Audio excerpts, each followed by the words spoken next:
Actual में जो सबसे अच्छा टाइम होता है जेई मेन की या जेई एडवांस की, जिनको आईआईटी जाना है, जिसको national institute of technology, ninth standard से अगर हम तैयारी करवाएंगे स्टूडेंट को, तो क्या वो प्रेशर ज्यादा फील नहीं करेगा सर? अगर उसने माइंड सेट किया हुआ है तो बहुत बेसिक कॉन्सेप्ट्स होते हैं नाइन्थ स्टैंडर्ड पर, वो बहुत क्लियर हो जाए तो वही उसका बेस बनता है आईआईटी के लिए। बहुत से लोग इस बात को समझते हैं। हेलो एवरीवन, तो आज हमारी चर्चा इस बात पर है कि जेई एडवांस और जेई मेंस जो एग्जाम है उसकी प्रिपरेशन किस तरीके से करनी चाहिए, और उसके लिए हमारे साथ जुड़ चुके हैं सर हैं। और सर से मैं यही बात पूछना चाहूँगा सबसे पहले कि सर, जेई एडवांस और जेई मेंस के एग्जाम के लिए हमारी जो तैयारी है स्टूडेंट को, वो किस स्टैंडर्ड से स्टार्ट कर देनी चाहिए? सर, एक्चुअल में जो सबसे अच्छा टाइम होता है जेई मेन की या जेई एडवांस की, जिनको आईआईटी जाना है, जिसको नेशनल इंस्टीट्यूट ऑफ टेक्नोलॉजी, देश के बहुत प्रतिष्ठित इंजीनियरिंग कॉलेज में अगर एडमिशन लेना है, तो नाइन्थ स्टैंडर्ड सबसे बेहतर तरीका होता है कि नाइन्थ स्टैंडर्ड से ही उसको तैयारी करनी चाहिए। सर, इसमें जैसे आपने बताया कि 9 से स्टार्ट कर देना चाहिए, लेकिन जैसे अभी मुझसे जो पेरेंट्स हैं वो क्वेरीज करते हैं, और उनकी सबसे जो मेजर जो क्वेश्चन होता है वो ये होता है कि सर, 9th स्टैंडर्ड से अगर हम तैयारी करवाएंगे स्टूडेंट को, तो क्या वो प्रेशर ज्यादा फील नहीं करेगा सर? नहीं सर, ऐसा बिल्कुल भी नहीं है। प्रेशर तब फील होता है जब बच्चे के कॉन्सेप्ट क्लियर नहीं होते हैं। अगर उसने माइंड सेट किया हुआ है तो बहुत बेसिक कॉन्सेप्ट्स होते हैं नाइन्थ स्टैंडर्ड पर, वो बहुत क्लियर हो जाए तो वही उसका बेस बनता है आईआईटी के लिए। जैसे केमिस्ट्री में नाइन्थ स्टैंडर्ड पर मोल कॉन्सेप्ट होता है सर, केमिस्ट्री में। जी सर। और अगर नाइन्थ स्टैंडर्ड पर मोल कॉन्सेप्ट को बेहतर तरीके से समझ पाए बच्चा, तो डेफिनेटली सर आईआईटी एडवांस तक के क्वेश्चंस उससे लिंक हो सकते हैं, और बहुत कंफर्टेबल बच्चा फील करेगा जब वो एडवांस की प्रिपरेशन में आगे जाएगा। मतलब मैं बस इतना कहूंगा कि 9th और 10th आईआईटी प्रिपरेशन और नीट प्रिपरेशन के लिए बैकबोन होते हैं। सर, एक बात और है, जैसे अभी गवर्नमेंट की भी गाइडलाइंस आ रही थी उसके मुद्दे पर, तो मैं उस बात पर करना चाहूंगा कि बहुत से लोग इस बात को समझते हैं कि इतने छोटे स्टूडेंट्स को, मतलब 9th-10th में वो बेसिकली अगर हम समझें तो इतने छोटे बच्चे नहीं होते हैं जो 9th-10th एक बेसिक फाउंडेशन में तैयारी कर रहे हैं, लेकिन फिर भी गवर्नमेंट मानती है, कुछ लोग मानते हैं इस बात को। तो सर, हमारे यहाँ क्या उस तरीके से जो अच्छी एक्टिविटीज होती है, किस तरीके से स्टूडेंट को सिखाया जाता है कि वो सारी चीजें सीख भी जाते हैं और उनको ऐसा कोई टफ भी नहीं लगता, ऐसा फोबिया सा निकल जाता है उनके माइंड से? इसकी क्या हमारी स्ट्रेटेजी रहती है सर? सर, एक्चुअली बच्चे चाहे किसी भी इंस्टीट्यूट में, किसी गाइडेंस में जब उस चीज को पढ़ते हैं, तो मेन हम लोगों का जो काम होता है सर, जो हम लोग करते हैं आप और हम मिलकर, वो यही करते हैं कि बच्चे के अंदर से वो फोबिया खत्म हो जाए, उसको कॉन्सेप्ट बहुत इजीली समझ आ जाए।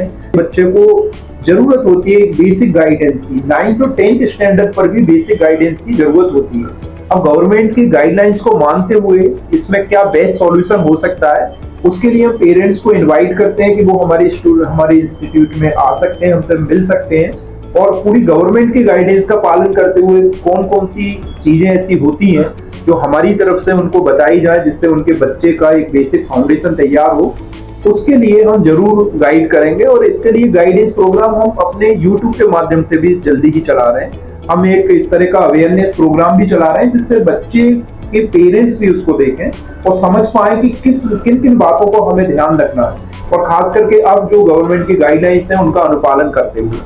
सर, एक बात और है, जैसे बच्चा अभी 9th क्लास से है, अब 9th से जैसे आपने बोल दिया कि 9th स्टैंडर्ड से वो हमारे पास आ रहे हैं, तो 9th और 10th के साथ साथ फिर 11th-12th में भी बच्चा मूव करेगा, तो उसका जो स्कूल है और उसका जो बोर्ड है, या जो 10th में बोर्ड है या 12th में बोर्ड है, तो क्या उसके साथ साथ कंपटीशन के साथ साथ, जैसे जेई और नीट जैसे एग्जाम्स के साथ साथ, क्या बोर्ड की भी तैयारी उसी लेवल से हो सकती है जैसे लोग ओनली बोर्ड की तैयारी करते हैं? तो क्या दोनों में डिफरेंस है, या बहुत ज्यादा स्ट्रेस आता है? क्योंकि स्टूडेंट्स इस तरीके से बहुत ज्यादा वो रहते हैं कि सर, जेई की तैयारी करा रहे हो कि बोर्ड की तैयारी करा रहे हो?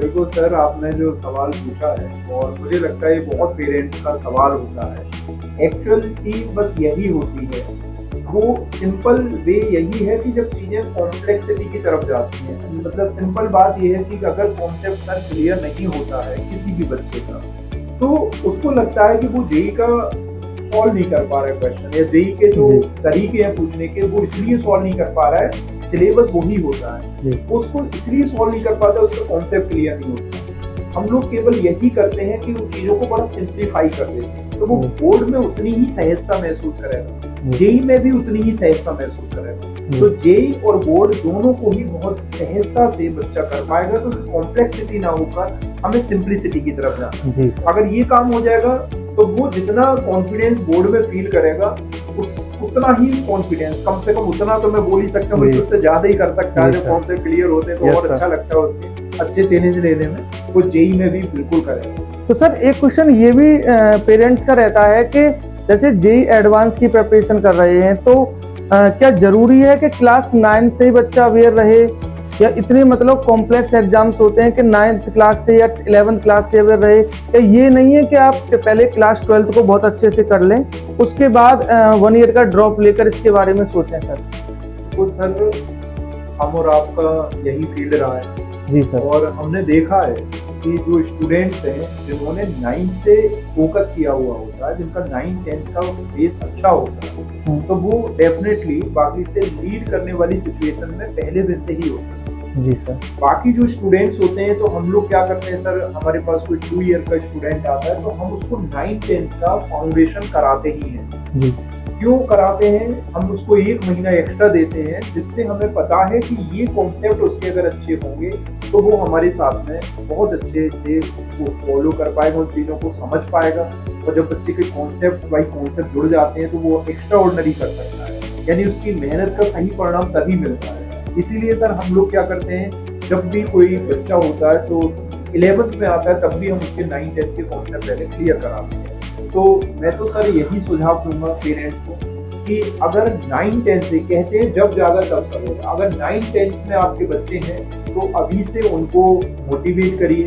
अगर आप अलीगढ़ आसपास के रहते हैं तो आप हमारी मुलाकात करा सकते हैं बच्चों को, हम उनको कुछ ऐसी बातें बताएंगे, कुछ ऐसी टिप्स देंगे जिससे उनका 9th 10th में एक इंटरेस्ट डेवलप होगा कि ये बहुत बड़ी ताकत होती है। 9th 10th बहुत बड़ी ताकत होती है जेई और नीट जैसे एग्जाम, तो ये बहुत जरूरी होता है। और फिर उसके बाद में कोई बच्चा 11th में आ जाता है, 11th भी एक अच्छा तरीका हो सकता है कि 11th और 12th 2 साल बच्चा रहेगा और 2 साल में पूरा बेसिक से पढ़ेगा, उसमें बोर्ड उसको कुछ रह नहीं जाएगा, बोर्ड की उसका टेंशन बिल्कुल खत्म हो जाती है। क्योंकि हम लोगों का जो तरीका रहा है उसमें यही है कि बच्चा बोर्ड में बहुत कंफर्टेबल फील करेगा और हम स्टेप बाय स्टेप बच्चे को जब आगे लेके जाते हैं तो वो डेफिनेटली बहुत अच्छा करता है। और जहाँ तक ड्रॉप करने की बात है तो वो तो एक ऐसा ऑप्शन होता है कि जब बाद में समझ में आता है कि ठीक है, मतलब बच्चा अभी 12th के मिड में हो जाता है या फिर फील आता है कि अब हमें नहीं करना चाहिए, ये मेरे हिसाब से लास्ट ऑप्शन होता है। या जिनका अभी 12th का एग्जाम दे रहे हैं और उनको अभी ये फील आया कि हमें एक्चुअल में 11th से ये कर देना चाहिए था, कोई बात नहीं, मैं तो यही कहूँगा जब जागो तब सवेरा, वो ड्रॉपर के हिसाब से भी सर बहुत अच्छा आगे कर पाए। जी बिल्कुल सर। इस समय एक बात मुझे भी ध्यान आ रही है सर, हमारे सर कहते थे कि जितनी जल्दी सुबह जागोगे उतना ही एक सुहावना सवेरा आप पाओगे। और दूसरी बात सर ने जैसे बताया कि एक पेरेंट्स को एक बात बहुत अच्छे से समझनी चाहिए कि अपने बच्चे को मोटिवेट करना किसी बड़े एग्जाम के लिए, चाहे वो जेई हो, नीट हो या यूपीएससी हो, सिविल सर्विस एग्जाम हो, मोटिवेट करना और स्ट्रेस में लाना दोनों चीजें अलग हैं। ऐसा नहीं है कि आप मोटिवेट कर रहे हैं तो अब बच्चा आपसे परेशान हो जाएगा, ऐसा बिल्कुल भी नहीं है। और एक सबसे इम्पोर्टेंट बात ये भी है ना सर कि मान लो बच्चा 11, 12 या 9 से तैयारी कर रहा है तो उसे ये टेंशन नहीं है कि मेरा नहीं हुआ तो फिर क्या होगा, क्योंकि उसका ऑलरेडी पहले से ही मतलब वो तो उसे तो करना ही है भाई, 11, 12 तो उसे करना ही है, पर ड्रॉप ले रहा है। जी सर, बिल्कुल सर। इसके बाद सर एक बात ये भी पेरेंट्स की रहती है कि जैसे 11, 12 के साथ जब हम लेकर चलते हैं तो क्या जैसे मान लो कोई बच्चा 11th में आया हमारे पास, तो अब 9, 10 का अब नहीं पता अपन को कि वो अच्छे से पढ़ा है या नहीं है, तो उसके लिए हम क्या करते हैं सर? हमारे यहाँ सर जैसे हम और आप मिलकर करते हैं काम, तो हमारे यहाँ पर तो यही तरीका होता है कि हम बिल्कुल रूट लेवल पर काम करते हैं। हमें जितना बच्चे को एक्चुअल में एक्स्ट्रा टाइम देने की रिक्वायरमेंट होती है कोई हम छलांग नहीं लगाते। जी सर। हमें बिल्कुल रूट से तब भी काम करना होता है। अगर कोई बच्चा हमारे पास में 11th में आता है तो सर हमारे यहाँ जैसा होता है कि सबसे पहले हम उसका 9, 10 का एक स्पेशल प्रोग्राम भी चलाते हैं, जैसे अभी अपने यहाँ पर चल ही रहा है। जी सर। 9, 10 इसको बोलते हैं 9, 10 एक शॉर्ट टर्म फाउंडेशन। जिसमें हम लगभग 1 से 1.5 महीने बच्चे की सिचुएशन के आधार पर उसको देते हैं, उसके सारे बेसिक कॉन्सेप्ट को क्लियर कराते हैं और उसके बाद में वो बच्चा दौड़ लगाने लगता है और बड़ी खुशी होती है जब बच्चे के कॉन्सेप्ट क्लियर होते हैं तो उस पर प्रेशर नहीं होना, चीज़ों को कनेक्ट कर लेना, इंटेंस जमा देना। और सर ऐसे बहुत उदाहरण है, जैसे हमने बहुत सारे बच्चे हैं जो सफल हुए और लगभग 20 साल का टीचिंग अनुभव ये रहा है कि जिन्होंने स्ट्रेस के बिना पढ़ाई की, जैसे all India rank 2nd NEET का एक बच्चा था और आराम से मतलब वो 2 ईयर का बच्चा था। कोई एक बच्चा तो सर मैं आपको बताता हूँ, एक 100 उसकी 85 रैंक की ऑल इंडिया जेई का है, शिवानी चौधरी गर्ल्स में उसकी रैंक थी सर। वो जो बच्ची थी उसने बोला था कि 11th मेरा, मतलब तभी कहते हैं कि हिम्मत होनी चाहिए। उसने बोला था कि 11th 12th में आई थी एक्चुअली कि मेरा 11th तो बिल्कुल ऐसा ही हो गया सर, 11th में पढ़ाई नहीं की, लेकिन उसके बाद भी 1 साल उसने इतनी मेहनत की और हमने उसको 11th का भी सब कुछ जो प्रयास हो सकता था, कोई हमारे स्तर का प्रोग्राम था 1 ईयर प्रोग्राम जिसमें उसको सब कुछ किया था और स्कूल से भी उसकी इतनी सपोर्ट मिली थी। कई बार कुछ ऐसा होता है कि हमें स्कूल से भी बच्चों को कुछ सपोर्ट चाहिए होती है कि एक मिनिमम अटेंडेंस जो रिक्वायर्ड है गवर्नमेंट की तरफ से वो पूरी होती रहे, बहुत एक्स्ट्रा दबाव ना हो। तो स्कूल वालों ने भी कुछ एक्स्ट्रा सपोर्ट की थी हमारी, उनको 1-2 क्लासेस के लिए हमें हेल्प मिल जाती थी जिससे हम उनको एक्स्ट्रा टाइम देते थे और रिजल्ट ये रहा सर, बच्ची ने IIT में सिलेक्शन किया, IIT रुड़की से उसने फिर पास आउट किया। वेरी गुड सर, ये बातें सर। अब जैसे मोटिवेशन वाली बात आती है, जैसे पेरेंट्स का जो मोटिवेशन है वो कितना मायने रखता है सर, वो किस तरीके से अपने बच्चे को मोटिवेट कर सकते हैं? पेरेंट्स से मैं ये कहना चाहूंगा कि बच्चे की अपनी अपनी कैपेबिलिटी होती है, उन पर एक्स्ट्रा प्रेशर ना डालें, बल्कि उस चीज को ढूंढे कि आखिर कौन सी ऐसी कमी है जिसकी वजह से उनका बच्चा परफॉर्म नहीं कर पा रहा। हम आपकी सपोर्ट कर सकते हैं। हम कटारा एकेडमी अलीगढ़ में हम ऐसे बच्चों को, ऐसे पेरेंट्स को इनवाइट करते हैं जो अगर आसपास हैं और एक दिन का समय निकाल कर हमारे पास आ जाएं, विजिट कर लें, जिससे हम आपकी सपोर्ट कर सकते हैं, हम आपको कुछ गाइड कर सकते हैं या आप ऐसे किसी पर्सन से गाइडेंस ले सकते हो। जैसे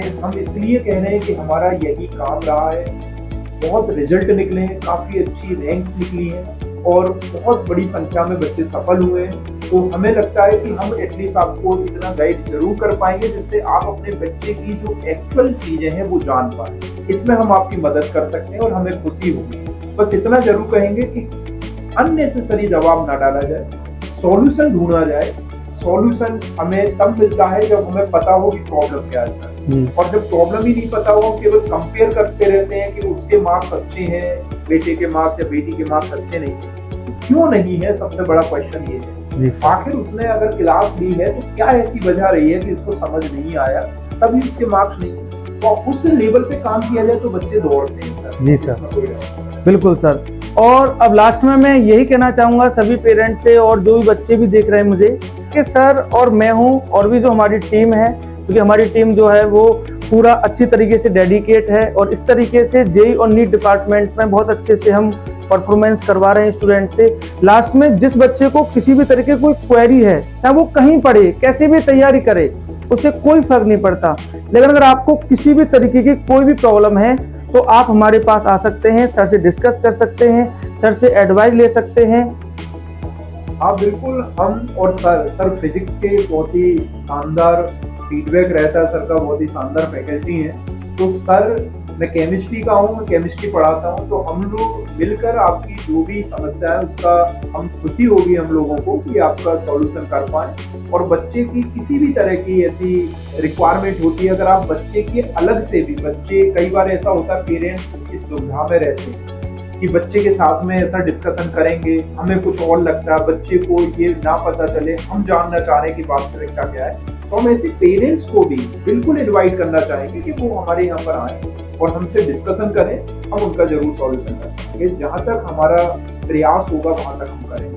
तो आज की जो हमारी टॉक है, जो हमारा डिस्कशन है, इससे रिलेटेड अगर आपके कुछ और क्वेश्चंस हैं तो हम चाहेंगे कि आप यहाँ पर यूट्यूब के कमेंट में उसको दे पाएं और जो भी आपके डाउट होंगे हमारी कोशिश होगी कि हम आपका सॉल्यूशन यूट्यूब के कमेंट के माध्यम से भी जितना संभव हो पाएगा दें। Thank you. और इन्फॉर्मेशन के लिए आप कटारा एकेडमी का जो कॉन्टैक्ट नंबर है आप उस पर कॉल कर सकते हैं। किसी भी तरीके की कोई भी आपको एडवाइस लेनी हो, किसी भी तरीके की कोई हेल्प हो तो हम हमेशा आपके लिए पूरी तरीके से हेल्पफुल हैं। जय हिंद।